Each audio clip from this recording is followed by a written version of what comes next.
To set Samsung Free as media pick to your Samsung Galaxy S25 Ultra home screen, long tap on an empty area on your home screen, and then tap Setting. Scroll down the screen. Tap Add Media Pick to home screen.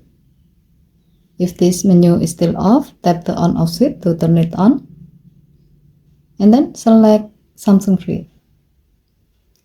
To see the result, go back to your home screen.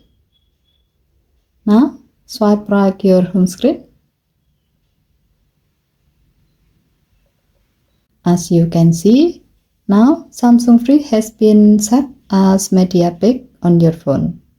With the service, you can easily access to news, Line TV, podcasts, and game in one place, straight from your home screen. Okay, thank you for watching. Please help to like and subscribe. Have a nice day.